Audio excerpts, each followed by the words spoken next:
পৃথিবী বড় স্বার্থপর, দুনিয়া বড় স্বার্থপর। দুনিয়া কাউরে জায়গা দেয় না, দুনিয়া কাউরে জায়গা দেয় না।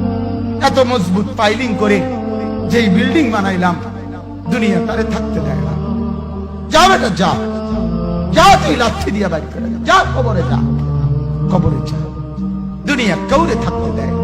দুনিয়া কত ক্ষমতাধরকে মাটির নিচে ফেলায় দিছে, দুনিয়া কত সম্পদ আলাকে মাটির নিচে ফেলে দিছে, দুনিয়া কত সুন্দরী নারীকে মাটির নিচে ফেলায় দিছে, মাটির সাথে রেজা রেজা করে ফেলছে। আজ আর চেহারা নাই, আজ আর রূপ নাই, আজ আর যৌবন নাই, আজ আর ক্ষমতা নাই। এমন বাদশা ছিল পৃথিবীতে যার হাতের আঙ্গুলের ইশারায় মানুষের গর্দান উড়াইয়ে দিত, যার হাতের ইশারায় উঠতো মানুষ, বসতো মানুষ। আজ বাদশারা নাই, আজ সম্পদওয়ালারা নাই, আজ মালওয়ালারা নাই। দুনিয়া কাউরে থাকতে দেয় না, কাউরে না দোস্ত, কাউরে দেয় না। দুনিয়া দাদারে আমার থাকতে দেয় নাই। আমার দাদারে আমি দেখছি, আজ আমার দাদা নাই। আমার নানারে আমি দেখছি, আমার নানা নাই। আমার দাদিরে আমি দেখছি, আমার দাদি নাই। আমার নানিরে আমি দেখছি, আমার নানি নাই। আমার বাবারে আমি দেখছি, 14 লক্ষ টাকা বাবার পেনশনের আমি সব ডাক্তারের পিছনে খরচ করে ফেলছি, বাড়ির ফসলের জমি বিক্রি করে ফেলছি। আমার বাপ যেন না মরে বারবার বারবার হসপিটালে নিছি, কিন্তু দুনিয়া আমার বাপকে থাকতে দেয় নাই। আমার বাপ কবরে চলে গেছে, দুনিয়া কাউরে থাকতে দেয় না, কাউরে না, কাউরে না, কাউরে না, কাউরে না।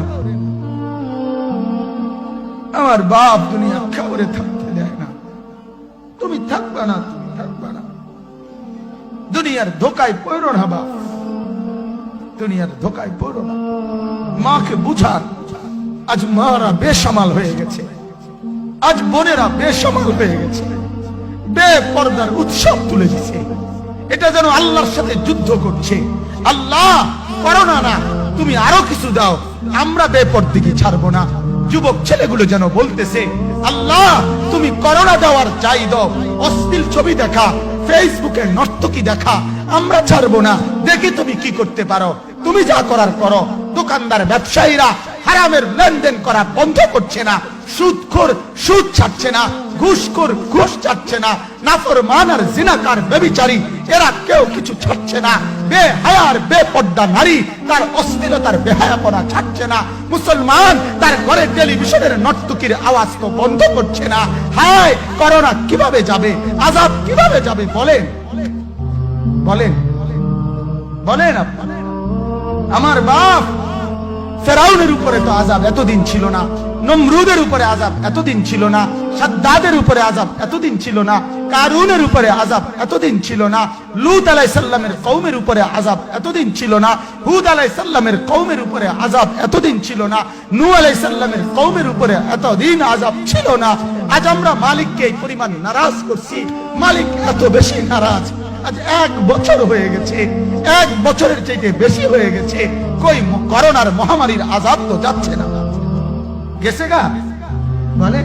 আমাদের লক্ষ লক্ষ বাচ্চার পড়ালেখা বন্ধ, এরা নষ্ট হওয়ার চূড়ান্ত পর্যায়ে পৌঁছে গেছে।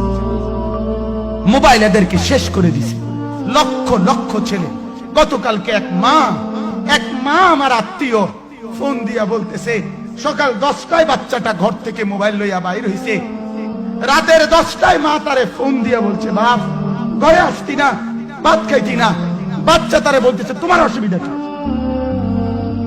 তোমার সমস্যা কি? মা এই কথা বইলা কায়দা দিছে যে, শোনেন হুজুর কদুর দোয়া করো।